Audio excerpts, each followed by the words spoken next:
session, we're going to look at different kinds of ways that we can engage students in composing with HyperScore and how to start, and specifically, oh, no, he's drawing.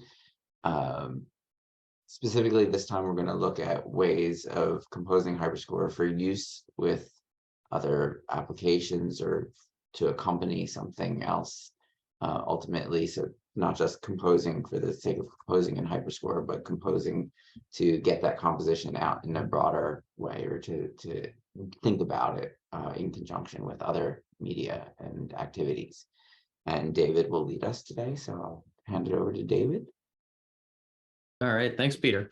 So yeah, I was trying to think about what sort of presentation to give, and I'm relatively new to HyperScore, and I was trying to think of like what would be a good use of everybody's time and what would be a unique perspective to give based on my own experience. And yeah, I decided to go with trying to get more intentionality out of your students' compositions and to have them compose for like a particular context or setting or function.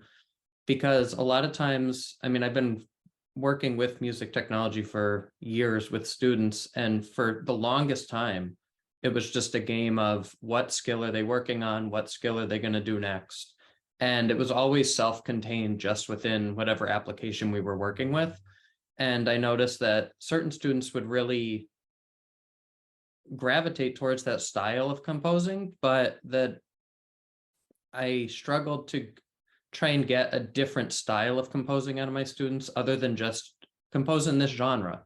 And that kind of got old pretty quickly with my students when you have them year after year after year. So I tried to think of ways in which we can set up either a real life situation, composing like mission or job or, you know, situation for students. And there are three I'm going to show you today. We're going to start with creating video game soundtracks. And the difference between this presentation and like other ones on video game soundtracks is I'm going to actually show you video games where I've ripped out the audio files, and students can add their own audio files that they download off of, from HyperScore. So they can put their HyperScore video audio directly into video games. And the interesting thing about that is, let me just share my screen real quick. I'm calling this composing with the end in mind. How to encourage composition through effective prompts and contexts. So what we're going to do right up front is, like I said, creating a video game soundtrack. And specifically, we're talking, you'll see this little graphic here which says skill 1. This is sort of, students are applying skills that they already know. So the thing about this project is I'm not introducing a new skill or a new use of HyperScore. I'm not going to focus, if they've never worked with Harmony before, I wouldn't introduce it in conjunction with this. These projects I'm all going to show you today are how to get more mileage out of the skills that your students have and how to get them to think musically using the tools they already have. So I just want to get that out of the way up front. Is it's going to be a little overwhelming and kind of defeat the purpose if students are trying to juggle learning new skills at the same time. So this is once they've learned the skills, how you can get more out of it. So we're going to create a song using HyperScore. And this particular project, I'm going to show you how it might be implemented in a classroom. I'm thinking upper elementary, but this could very well be scaled to any age. So we're going to create a song using HyperScore following collaboratively created criteria. And that's going to be a theme running through this, is trying to get the students to do the thinking for us, and not just us telling them what to do. We're going to next save and insert their song into a video game on the platform Scratch. And then this is the important part. They're going to make artistic decisions as to which musical elements to use to convey a given mood. So this one is very much about composing to affect the listener and to get a certain mood across. So what's interesting about that is students aren't just composing for themselves anymore. They have to juggle their own preferences with the expectations of the end user. And in this case, that's the person playing the video game.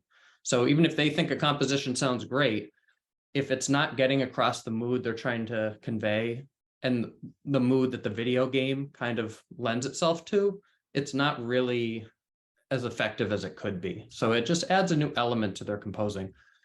And one side benefit of this is it does have a couple connections to coding and technology skills. So a lot of administrations I know where I've worked have been really excited if I can show that I'm, trying to implement some coding and technology. But the good thing about this is they've probably already likely worked with Scratch, which is a visual coding language that we're going to be working with. And the skills are very limited. They don't need to be good at coding. They just need to be able to navigate and click a few things. So this isn't coding heavy, but it includes elements of it, but it keeps the music at the forefront.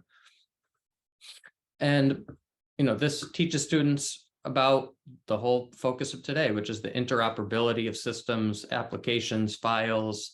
And it just I'm trying to open up their horizons that once they have an end product, it's basically, I think a lot of people just think too self-contained, like I'm working with this app and that's all there is to it. But you can do a lot with, once you save something as a file, I mean, you're in good shape. So what I would say is we're going to try and make this like a real life situation for them. So I try and set the stage and I tell them they've been hired by a mobile video game developer to create a soundtrack for one of the newest games. The developer asked that the music capture the mood of the game and that they consider their intended audience. Now that's pretty open-ended. So one important thing is, the idea of controlled versus complete freedom. You have almost unlimited choices with HyperScore. I mean, there's so many directions you can go in. So what I would definitely recommend for a project like this is trying to set a lot of parameters. So for example, the form of the piece might just give them just enough to grab onto so that they're not frozen. When you're just given the assignment of compose something, it can be really daunting. So try and create a lot of parameters to get them, able to begin. Oh, thanks, Cecilia. So some ideas in addition to form could be the number of themes or windows. So you could ask them to make an A theme and a B theme, and they have to contrast. So try and think of the capabilities of HyperScore. And I know you just recently did one about taking a melody for a walk. And I think you'll learn a lot from this composition, these workshops that you can then apply to this project.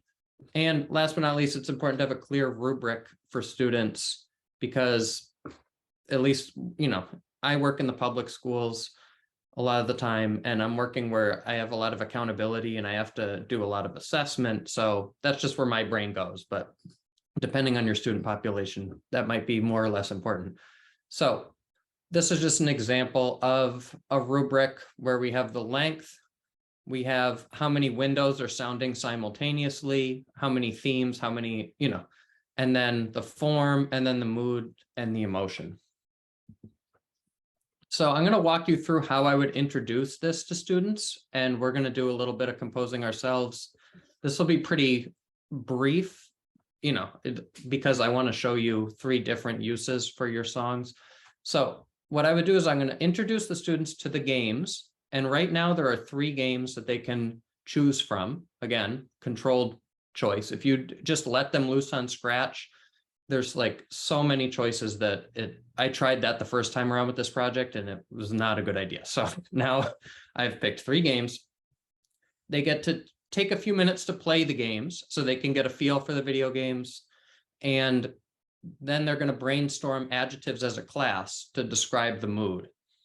So we're going to do that each in turn. Here are the 3 games, and I'm going to put a link in the chat in a minute so you can try these out.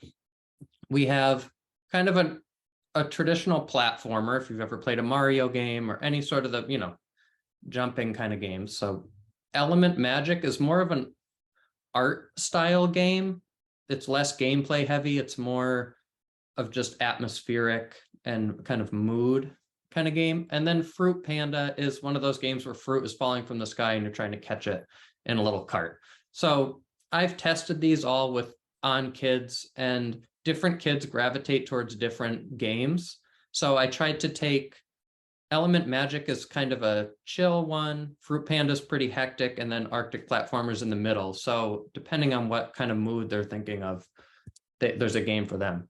So the way this is going to work is on Scratch, and I will share all these links with you at the end. So don't worry, you don't have to write anything down. But I have a studio on Scratch, and the studio is called Games Without Soundtracks. So essentially what I did was I went into the code with my limited coding knowledge and ripped out the audio, the soundtracks that the people who made the games had. And now when you open a game, for example, Element Magic, if I go to see inside, I mean, the first thing that comes up is I just put in 5 steps of how to add an audio file. And this will right here, once I'll show you how to add one in a minute, but once we add the audio file, the kids Hyperscore music will play as soon as the video game itself starts. So I'm going to give you a minute to just try out a couple of these games, and we'll do this pretty quick, but I just want to give you a feel of how I'm going to sequence this for students. So I'm going to share the studio, and the way that you play a game on Scratch, you pick which one you want to do.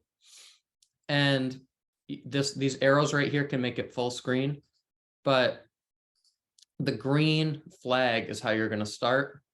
For Element Magic, like I said, this is more of an art game. In the top left, you can change to do different spells that just have different visual effects. David, just one note here. I don't Yeah. think we're seeing the window that you have. Oh, with sorry. Scratch. Let me share again. Yeah. I think I shared just Chrome and stuff, or I mean, just PowerPoint. So can you see it now? Yeah. Okay. All right, so let me show you the, sorry about that. So here's the studio. You can click on whatever game you want to try out. I'll just give you like 2 or 3 minutes to pick a game and try it out. And then we can brainstorm some adjectives for depending on which game you played. And again, once you select the game, you just click this big green flag to start it.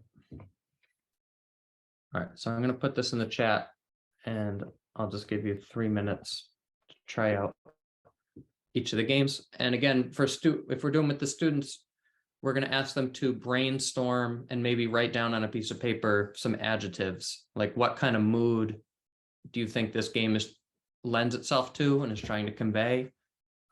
So then when they get into Hyperscore, they have a goal.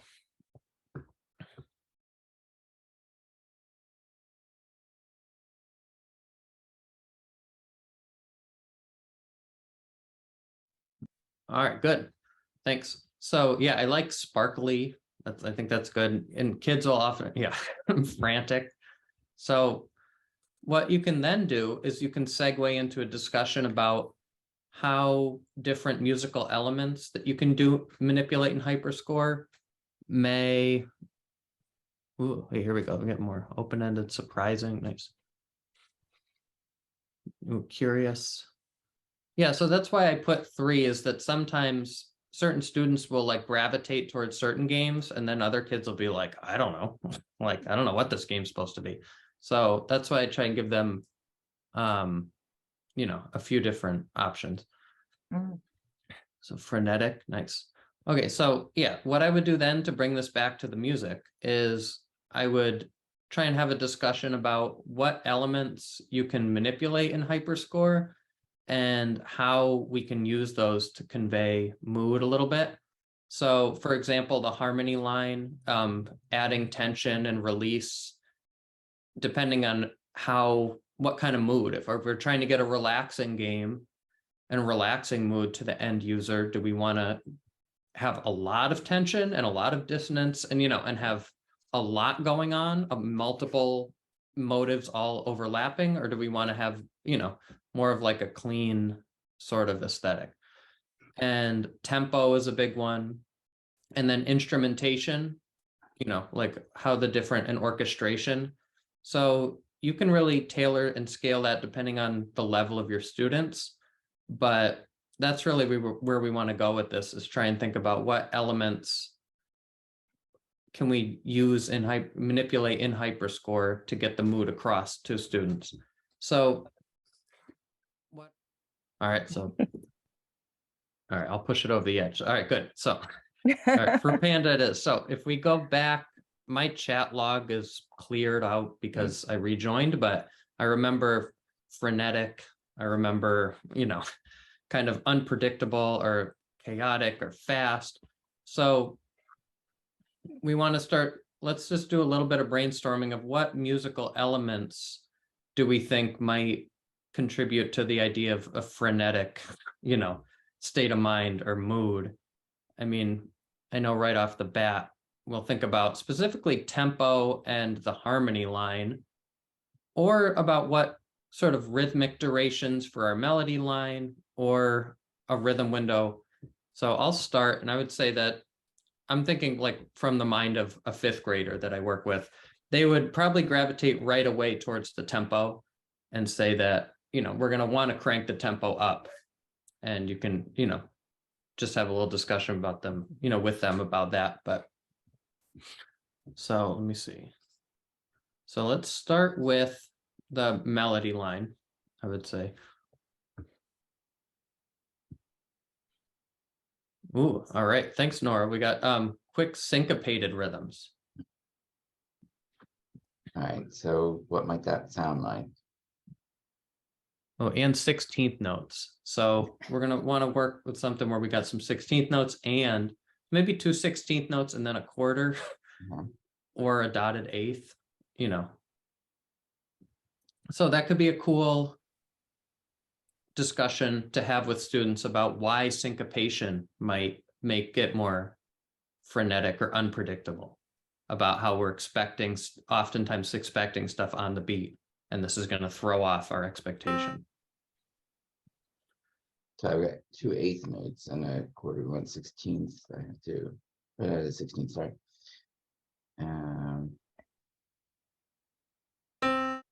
So 2/16 and a quarter. I don't know if you can hear that. Yeah, and then we could also talk about,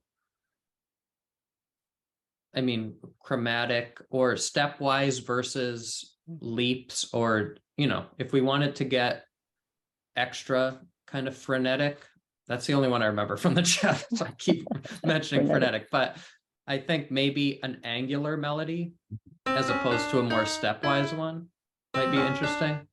Yeah. So we can make it kind of disjunct. Ooh, that's good. Okay, and then they repeat that a few times. Maybe push it up a few. Yeah. Da-da-da, Change the da-da-da. register.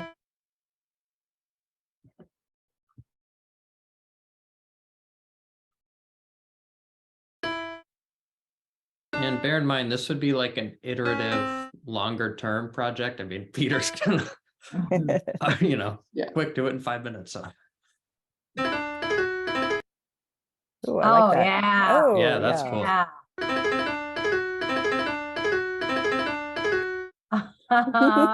all right, well, good. I mean, I couldn't have done it any better. So that came together great.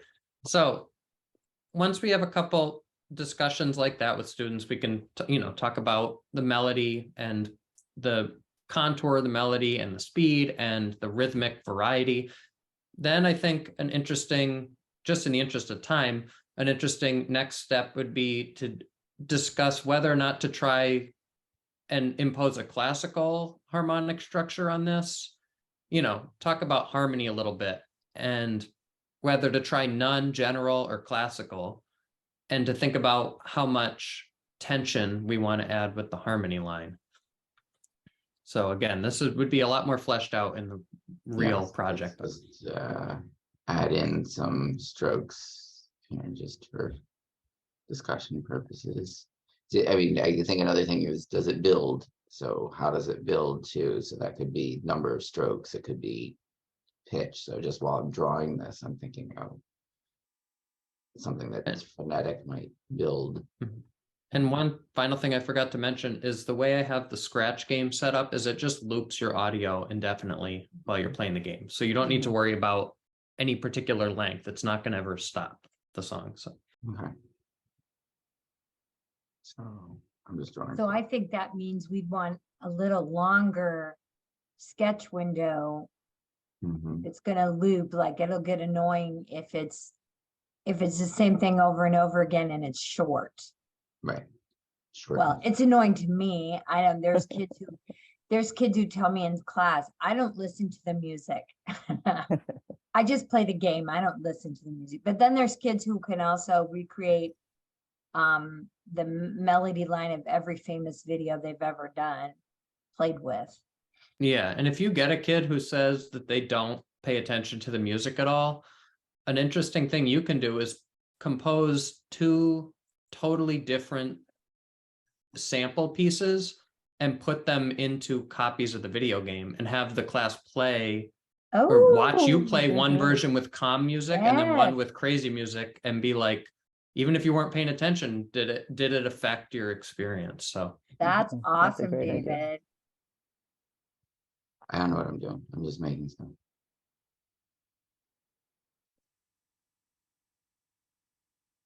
All right. So what do we think about the harmony? Well, can we listen to it without Yeah. first? See what that sounds like. I have no idea.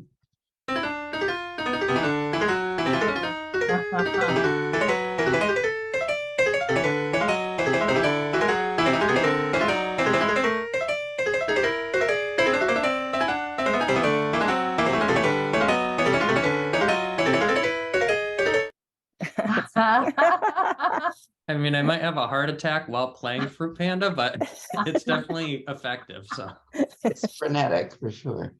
Normally, like if I was in class and I was having to listen to that for a grade, I would hate every second of listening to it. But because I'm associating it with that Panda game, it's absolutely perfect. And that's such a great point that you're making, David, is if you have intentionality with your composing, wow, that makes such a difference. Mhm. yeah, it like totally opens up new ways of thinking about it. So Mhm. all right. what is- So once, oh, sorry, Peter, go ahead. I was just going to. I was going to say, what do you want to listen to different harmonies and Yeah.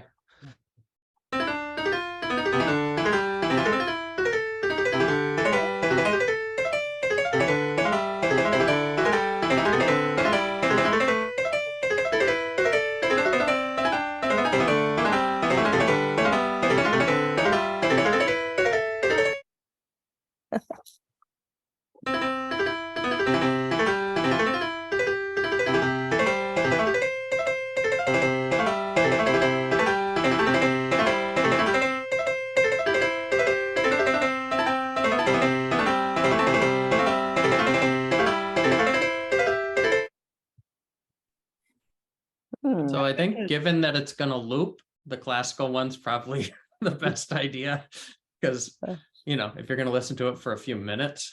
Mhm. So really, I like the dissonances in the. No, I know, but- Well, we can add some tension if we want to.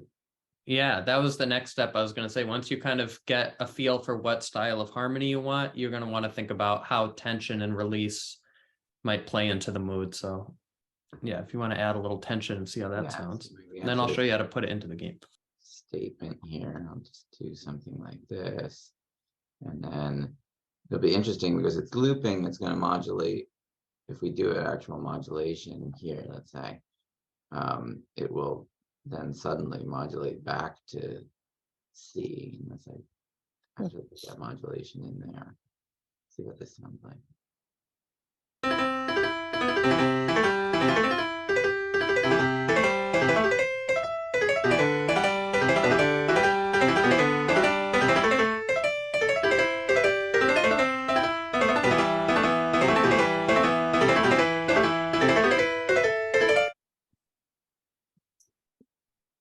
I thought I was really gonna like the Nun better, but I find now that listing the general and classical take a little of the edge off for me for dissonance. It might be too much for me to be on none, but what a great opportunity to discuss. When I talk in class about dissonance or consonance, there's some kids who say, I like the dissonance. And so there again, you have a teachable moment is who feels tension when you're on the none and it's too much for you, and then you're going to want to be general or classical. So great opportunity for a teachable moment there.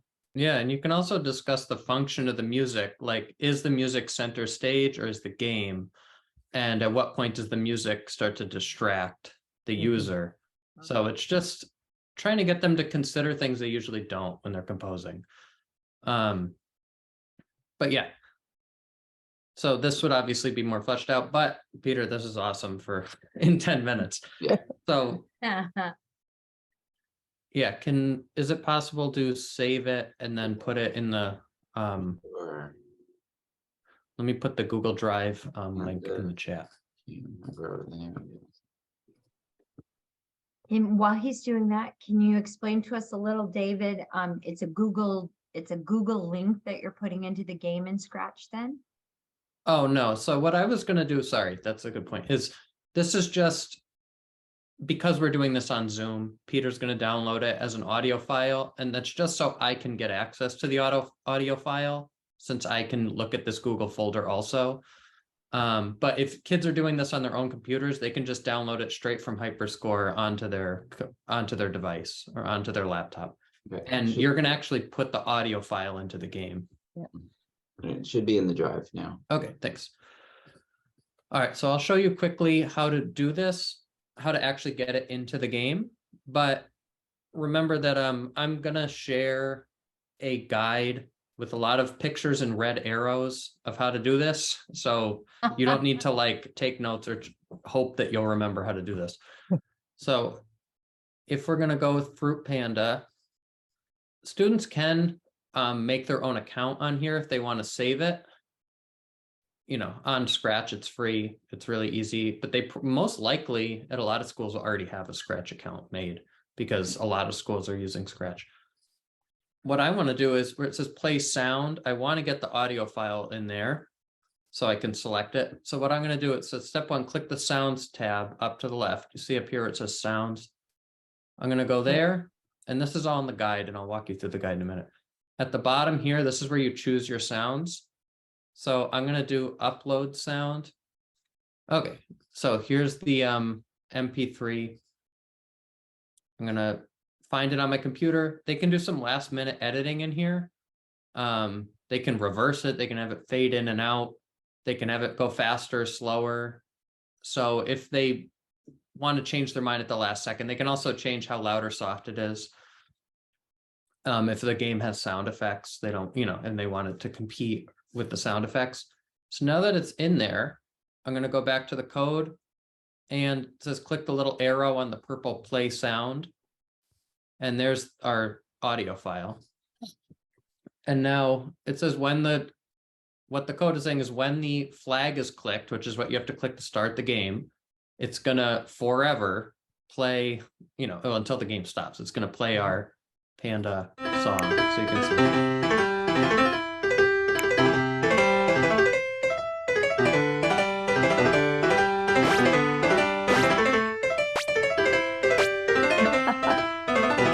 So then students can decide Oh my gosh. yeah, relative to the sound effects, were the sound effects too loud, and they can go back and go back to their sounds, and they can make it softer or louder, depending on how it competes with the sound effects.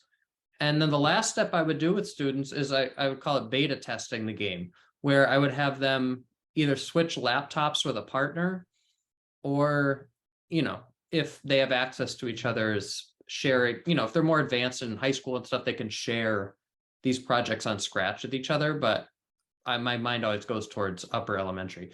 So they share they switch laptops with a partner, and they have their partner play the game and write down what mood they felt the music gave them. and what they felt, how it added to the gameplay, and if it was distracting, you know, and all the things you talked about that are important to making a video game soundtrack, you have them test it on their peers, and then they can go back and iterate on it.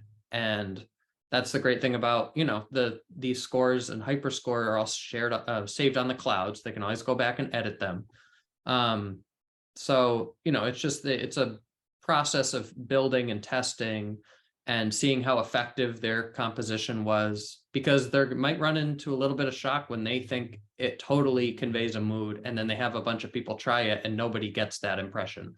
And it's a good discussion, and you can kind of facilitate these discussions, but talk about why a student felt a certain mood. You know, they can talk about the musical elements that you brought up at the beginning of the project, how tempo affected mood, how harmony affected mood, how the rhythm of the melody or the motives affected the mood. And the students can give user feedback and say, that is the video game soundtrack project. And before I show you the guide and just what you can do next, just to get your brain working, does anyone have any questions about this?